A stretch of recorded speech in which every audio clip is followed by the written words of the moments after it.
This show is sponsored by BetterHelp. What's something you'd love to learn? As an adult, do you make time to learn new things as often as you'd like, or is that lost in childhood? Kids are always learning and growing, but as adults, sometimes we lose that curiosity. With having to balance school, social life, and family, things tend to speed up really quickly in September, sometimes leaving me stressed or anxious. Therapy could be really beneficial, allowing you to slow down and take a step back. It's helpful for learning positive coping skills and how to set boundaries. If you're thinking of starting therapy, give BetterHelp a try. It's entirely online, designed to be convenient, flexible, and suited to your schedule. Just fill out a brief questionnaire to get matched with a licensed therapist and switch therapists at any time for no additional charge. Rediscover your curiosity with BetterHelp. Visit betterhelp.com/THPN today to get 10% off your first month. That's BetterHelp, HELP.com/THPN. Episode 88 of the Habs Culture podcast. My name is Justin Schwartz, alongside Liam Baum. Last week, we took a completely different route.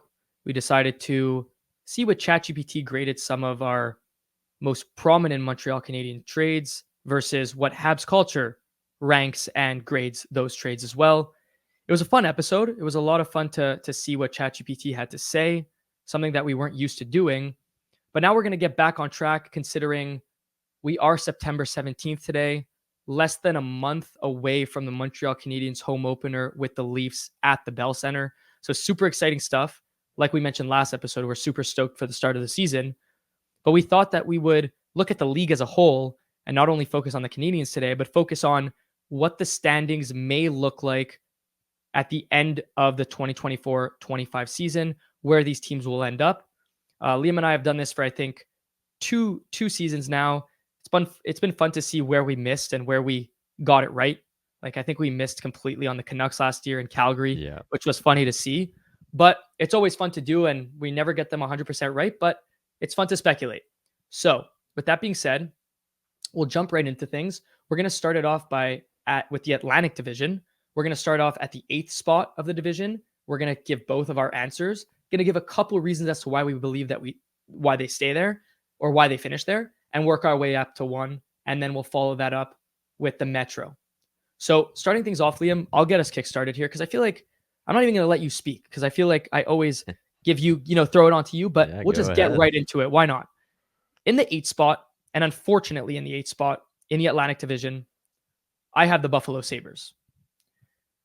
My first reason is looking at their lineup on paper on Daily Faceoff, I just don't think that they got better. I don't think that they had an incredibly successful draft. They lost Jeff Skinner in free agency, and I still think they're dealing with really young goaltenders and a really young core, and I just don't know if they're ready to take that step in the Atlantic Division. So those are the reasons that I have the Buffalo Sabres at number 8 here. Yeah, I've got the Buffalo Sabres at number 8 as well. You covered a lot of the points I was thinking of as well. I think they're just a young core. Their offseason moves were pretty questionable, trading away a prospect like Savoie, and it just didn't make much sense to me. And I don't see how this team has gotten really any better. You can just bank on the development of their younger guys, but it's just not, significant enough for me to put them anywhere higher than number 8. And last year I had them at number 3, which is wild. I know. I think I had them in a very similar spot as you did. And the truth is that I think we were really banking on, not to go too much into it, but we were really banking on Tuck to have another great season, Tage Thompson to have another great season, Skinner to have another great season, and for the goalies to take that next step. And I just don't think that they got the offensive firepower last season to merit moving up. And on top of that, like I mentioned before, in the offseason, I really don't think that they took the necessary steps to get better. So unfortunately, at number 8 for the Buffalo Sabres, we are in consensus there. At number 7, I have the Ottawa Senators, a team that on paper looks pretty good. I mean, as you could see by the screen, if you're watching on YouTube right now, Brady Tkachuk, Tim Stützle, those are some of the major key guys that they had contribute on the team last year. Drake Batherson, Claude Giroux. They lost Jacob Chychrun.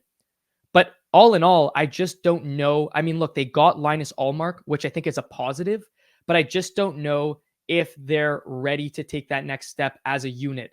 Again, like the Sabres, didn't add enough in the offseason for me. They actually lost Chychrun, which I think was a huge L, even though he didn't work out the best there. And I also think that the Allmark trade, even though it looks good and it looks like they addressed the right position, I just don't know if he's going to be good enough for 60 games with a pretty mediocre to bottom tier defense in Ottawa to actually hold up the fort there. Number 7, I have the Ottawa Senators as well. So Justin and I are pretty much in consensus so far. I definitely agree with you. Team looks very good on paper, especially that top 6. But that decor is exactly where they're lacking, and they didn't address it. Losing Chikrin is huge for them. I just think it continues to get worse. And, they did add Linus Ullmark, who is an outstanding goalie, but I think we're going to see him get a little bit exposed because of that decor. And look, they tried to address the issue last year with Korpisalo, who had a great end of the season with the Kings, but it just turns out it's not the goalie's issue all the time if you're letting in goals. And Ottawa didn't address that issue. Yeah, I think that's definitely a point of emphasis and a point of concern, even though it may look like a huge win for the Senators. I just don't know that it pushes the needle for me to move them anywhere outside of the 7 spot. Moving on here to the 6 spot. We're going rapid fire because why not? I feel like you guys like to see that. At number 6, I have the Detroit Red Wings. Now, you guys might be surprised. The Canadiens are not in that 6th spot. They are actually, in my opinion, better than 3 teams in this division. And I'll keep it simple. Again, I don't love the way that the Detroit roster is constructed, more particularly their decor. And I don't think that they can rely on their goalies for 82 games. I just don't. I like when Larkin and Raymond are healthy, but their decor is just so prone to being exposed. They're just not good defensively. I mean, Jeff Petrie, Ben Chirot, Simon Edvinsson is going to take a big step. Moritz Seider is going to take a big step. There's no doubt about those 2 guys. It's just the rest of it lacks for me. And with that being said, I just think that I think they're one of those teams that has a lot going for them in terms of on paper, they look pretty solid, just like the Senators. But after watching them last season, I wasn't really convinced that they could take that next step and be better than they were last season, where they just missed the playoffs. So that's why I have them at number 6. You're not going to beat the Habs bias allegations. So it's fine. It's fine. Let's see it play out. I'm going to be the bearer of bad news. Unfortunately, I'm going to have the Montreal Canadiens here at number 6.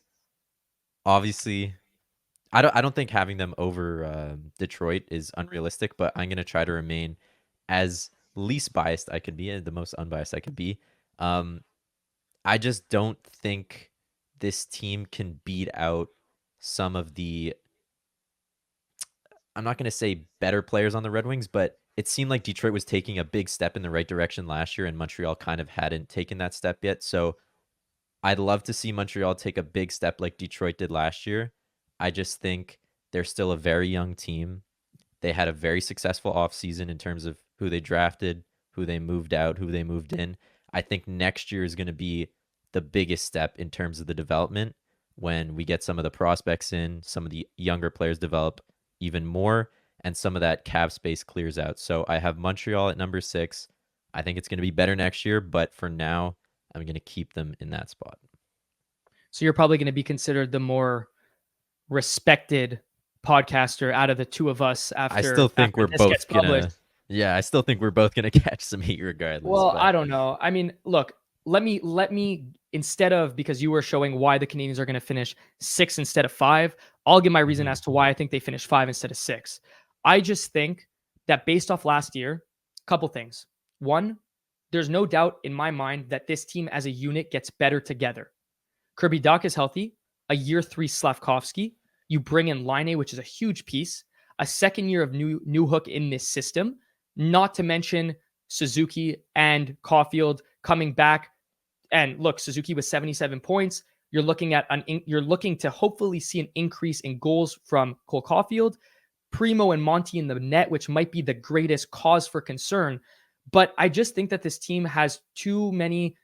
Look, obviously, they're not going to be in a place to compete. Still at number 5, you're outside looking in. There's no doubt about that. I just think that they are going to be excited to get out there. They're going to be excited to play some team hockey. I think that there's a culture that has been developed in Montreal that has really shown throughout the last 3 years. And I just think that that's going to play a part in why they finish 5th instead of 6th, and actually might be more competitive. Like, they lose a lot of 1-goal games. They lose a lot of 1-goal games. And I think that if some of those flip the other way, there's no doubt in my mind that they could be at 5 in this case. Yeah, and I think also injuries have played such a key role in why they're finishing so poorly in the standings. And, we're all hoping that the Canadiens stay healthy this year. And of course, bringing in a guy like Line is going to add to that goal scoring. So hopefully those 1-goal games turn into maybe a couple extra points in overtime or shootout, or even turn into wins. So it's definitely going to be something to monitor. I just will go into my next one, since we're already right there and we talked about this team. So the Detroit Red Wings coming in at number 5 for me. I just think that step they took last year is what the Canadiens were missing to be, or for Montreal to be better than Detroit. So they have that extra year ahead of them in a way. I don't like their decor either, and their goalie situation is always very questionable. Now, like we talked about this, they have like 4 goalies. I don't know who's going to be number 1, but the Raymonds, the Larkins, the everybody there, all those forwards that are continuing to develop, and they also have good prospects, a couple good deep prospects coming in. So I think they've taken that step in the right direction. Obviously, again, like you said, being at number 5, you're kind of outside looking in, but this is a really good division, and I wouldn't be surprised if they get that last wild card spot. The only pushback I'll have here, and just to, again, we'll keep it short, but just to say, is that outside of the first line with DeBrincat, Larkin, and Raymond, I just don't know how much you can depend on Tarasenko, JT Compher, and Patrick Kane being your 2. Now, don't get me wrong, Kane is unbelievable, but I just think that come playoff time, or if you're in the hunt, and like I said, you're on the outside looking in, I don't know if they have enough sturdiness or enough difference makers to make that possible. They're depending on a very small group of guys, and you can make the case that the Canadiens are too, to a certain extent. But I think that the Canadiens this offseason have really changed that dynamic by, like I said, adding Line and getting Kirby Dach back. I mean, like, those are 2 guys that you're adding into your top 6 right away, and all of a sudden you create this quote unquote logjam for the first power play. There's going to be one of those guys left out. And if I just look at the power play in Detroit, you've got Raymond, Larkin, Kane, DeBrincat, Eric Gustafsson right now, obviously prone to change to maybe Seider. But I don't know. I don't love their second unit. I don't love their second line. And their defense is just, to me, is just so, there's too many loopholes. There's too many defensive liabilities, in my opinion. I think the back end is very questionable, and there's a lot of inconsistencies there. I just love the mix of the young forwards and like the vet presence. Like, I love Patty Kane. I think Tarasenko brings he brings a good role and a good presence in the locker room. Like, he just won a Stanley Cup and was I wouldn't say a huge reason why the Panthers won, but it could have been a different story if he wasn't there. He was a huge part of that third line. So there's going to be different combinations, different mixes of lines there, but I just think they have a good kind of, not really like a great core, but just a good mix of guys there who know how to get it done. Yeah, that's fair. We'll leave it at that. I like that, though. It's a fun debate. NFL Week 1 is here, and a new season means new ways to get in on the action at DraftKings Sportsbook, an official sports betting partner of the NFL. Ready to place your first bet? Try betting on something simple, like picking a player to score a touchdown. George Pickens, Justin Jefferson, Amon-Ra St. Brown, these are all players that you can bet on at DraftKings Sportsbook. Ready to do a touchdown dance on your own? Score big with DraftKings Sportsbook, the best place to bet touchdowns. Download the DraftKings Sportsbook app and use code THPN. That's code THPN for new customers to get $250 in bonus bets when you bet just $5 and get 1 month of NFL Plus Premium on us.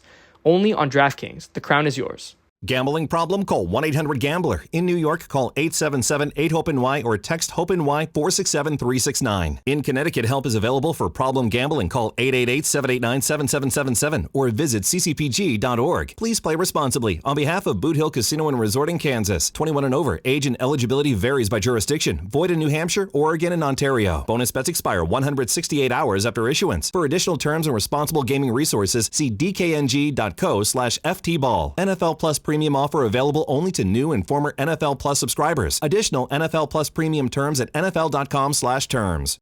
At number 4 for me, I have the Tampa Bay Lightning. Always good when you have a guy like Nikita Kucherov putting up 144 points. you do lose Stamkos. You do lose Sergachev. You do have an aging Vazzy. You do have, I mean, they bring in Gensel, which is undoubtedly an unbelievable move and maybe even a better fit for this team. But I still don't know if they're better than the three teams I have ahead of them. And it's no knock on them necessarily. It's just the fact that I feel like we always say that their time is past and they always happen to be competing. But I think in this case, the three teams ahead of them in the regular season will reign. And I think that they will be I wouldn't say outside looking in, but the fourth team in that Atlantic division, just looking in. So I'm kind of banking on here more the other teams being better than them as opposed to them falling off a cliff. Yeah, I'm in agreement here. I have Tampa at number 4. Were they a wild card team last year? I think they were because they played the Panthers, who were first in the division, right? Correct. Yeah. So, yeah, it seems like they've been in that spot as of the last few years, and I think they'll continue to be there. Losing Stamkos is obviously huge, but being able to replace him with a guy like Gensel is really big. You get younger. I think it's going to take a bit for them to get acclimated and find that chemistry because Stamkos, again, huge part of that team. But I mean, I like the ads of like Cam Atkinson. Their decor is questionable. Like they have lost a lot of guys in the last few years, and there's some guys we don't even know on that decor right now. So again, you got to find the consistency with Vasi, and you got to depend on your big players to show up again. And Kuch needs to be very, very good once again. So I like them in that 4 spot, and I agree with you. I don't think they're better or gonna find that consistency the same as those top 3 teams are able to do year in, year out. There you go. We'll move on to number 3 here. I have the Boston Bruins. I think there's 2 main reasons that I think that they stay in this top 3. For one is that we always write them off. We always say that this team didn't do enough to make that push. This year, I think they did. They're going to get a deal done with Swayman. There's no doubt about that. They lose the Allmark tandem, which I guess you could say kind of sucks, but you're giving more games to Jeremy Swayman, who has proven to be a really, really good goalie in this league. You add Elias Lindholm, which we talked about on a prior episode as being maybe one of those fits that is inevitable or maybe too good to be true, and he comes over and doesn't produce as well. But you can't deny the fact that you're putting him with a guy like Pasta, who is like a top 5 right winger in this league, top 3 right winger in this league. And I don't see a way that Lindholm doesn't produce to a certain extent. And I really like the addition of Zadorov. I think it really, really completes their decor. I mean, now you have Zadorov, McAvoy, Lindholm, Carlo, Lohrei, and Andrew Peak. I think that's a really, really tough decor to play against. And I think that they're going to prove that this season and heading into the playoffs as, in my opinion, the 3rd spot in the Atlantic. Yeah, I like that. But I have the Toronto Maple Leafs at number 3. Again, they finish in that 3rd spot in the Atlantic Division. I do like some of the moves they made. That goalie tandem is going to be a bit iffy, I think. Wool is still very young and inexperienced, so maybe it's going to take him a little bit to get used to this number 1 role. Stolars is a great pickup. He's a great backup goalie, but he's nothing more than that. So they're going to have to try to make it work with those 2 guys. Adding Chris Tanev is huge. He's a bit older, but he does bring that very strong defensive presence that the Leafs have needed for a really long time, and they finally get a replacement for some of the guys they lose, like TJ Brody and Muzzin in the past few years. So their decor definitely got bolstered. Just in terms of the consistency of the forwards, look, I really love Will Nylander and Austin Matthews. Yeah, he's a great regular season guy. Tavares is getting a bit older, so I think he's going to drop down a little bit, but they still have guys like Max Domi. You lose out on Bertuzzi and Nick Robertson. There's still a story about him. What's going to happen? I don't know. But I find their bottom 6 is a bit weak. But overall, they're a well-structured team. They just got to, again, like I've been saying, they got to find that consistency because I find every season they go through these like big spurts of losing streaks and, everything seems like it's falling apart for the Leafs. But again, like when you don't have a top NHL goalie or even like a top 15 NHL goalie, it's tough to be a consistent winning team. So that's why I have them in the 3rd spot. That's very fair. I'll just kind of give a quick thought as to why I have them in the 2 spot instead of the 3 spot. And that's really mainly because I do believe in Joseph Woll as being the best goalie that I think that they've had in recent history. I mean, Jack Campbell had a great couple seasons or few seasons for them back, and so did Freddie, granted. And look, Samsonov wasn't a project that worked out. Matt Murray, I think, is still on the team, but is he really going to play? Is he healthy? Whatever. I just think that Woll is coming in as that guy where there were very little expectations, and I think that he proved in his very limited time with the Leafs last year. Again, not a huge sample size, but I think he proved that he could be the one, and I think it's important to note, like I just said, that there aren't as many expectations as there were for some of the other guys. So the media won't be in his face as much. I don't think that he'll get the brunt of the blame in Toronto and with the Toronto media. I do have to admit that losing Bertuzzi is a bit concerning to their depth. But I also do really like you mentioned, the addition of Tanev, and they add OEL on the left side. Again, an older guy, but you can't deny the fact that that's a little bit more depth for them. So I think that I always say I don't love their roster construction, and then they end up producing in the regular season regardless. So I think that their big stars are going to come to play. Another year for Matty Nyes. Nylander's an unbelievable winger. Tavares might take a step back, but I still think in the grand scheme of things, they finished second in the division. Yeah, and I'll be quick. Boston Bruins. So we're both gonna have the rematch of Toronto and Boston again. That's gonna be a sight to see. But Boston at number 2 for me, like you mentioned, I think Zadorov being added to the team is it's a great add. I like Swayman taking over the net, and then finally adding, I guess you can say, a number 1C. I know both of us aren't super high on Elias Lindholm, but he's gonna fill that role that the Bruins have needed for a long time, and now you get to bump Zaka down or Charlie Coyle, and I think they're a tough team to play against. So I like the Bruins at number 2. We always write them off. I think last year I had them at number 5. So hoping to not make that mistake again, the Bruins should be in that top 3 regardless. Undoubtedly. And we'll finish it off. We'll kind of just do this one together because we are in consensus here. The Florida Panthers at number 1. Reinhart coming off of a career season. Barkov healthy is one of the best centers in the league. Carter Verhaeghe, Matty Tkachuk. I mean, you cannot deny that the only piece that they really lost from their top 12, or their forward core, shall I say, was Vlad Tarasenko. They also lost, he went to Calgary, blanking on his name, fourth line, gritty guy, Lomberg, thank you, the Lamborghini. But they add Jesper Boqvist. And the one thing that's unbelievable about being a tax-free state is the fact that they were able to go out and grab Nate Schmidt and Adam Boqvist for their third pairing on pretty much league minimum. So Gustav Forsling, Aaron Ekblad stay intact. They lose Montour, which obviously sucks, but you can't deny that this is a team that's coached by Paul Maurice that knows how to play team hockey. A very difficult style of play, but it proved to be a working style of play when they won the cup this past season. You got Bob in the net, one of the best goalies in the NHL. Again, getting up there in age, but seems to not be a worry for the Panthers because he's just consistently been so good for them.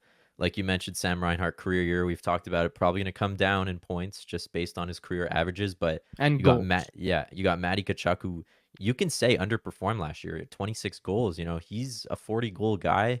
Even Barkov, they lose that to a bit of time because of injury. But I think adding a guy like Nate Schmidt is great for the defensive structure. And who knows, maybe they turn around Boqvist's career like they turned around Brandon Montour. So I feel like this lineup isn't done yet, and they've got some potential. And I just wanted to add also Thomas Nosek as well as their fourth line center, who was previously in Boston, which is really just not bad. I mean, like, this team essentially got deeper despite losing Tarasenko. So you can't really deny that they deserve the 1 spot. Are things prone to changing? Of course, but I do think that right now it would be almost an insult to rank them anywhere else. Yeah, and I just want to say quickly, Maki Samoskevich, rookie who came in at the end of the year, he could be a big part of this team if he takes that next step. Yeah, that would be. He was a former first round pick, I believe. Yeah. So we'll see. We'll see if he can actually solidify a spot there. But that's going to be it for the Atlantic Division. So the only 2 differences is that I had the Canadiens at 5 and Detroit at 6, and you flip flop that as well. Just like I had Toronto at 2 and Boston at 3, and we flip flopped there as well. So interesting to see. Not many. We didn't deviate too far from one another, but we will be monitoring that throughout the season. So let us know what you guys think down below, and let us know if you agree, disagree, and make sure to come back for the next part where we talk about the Metropolitan Division.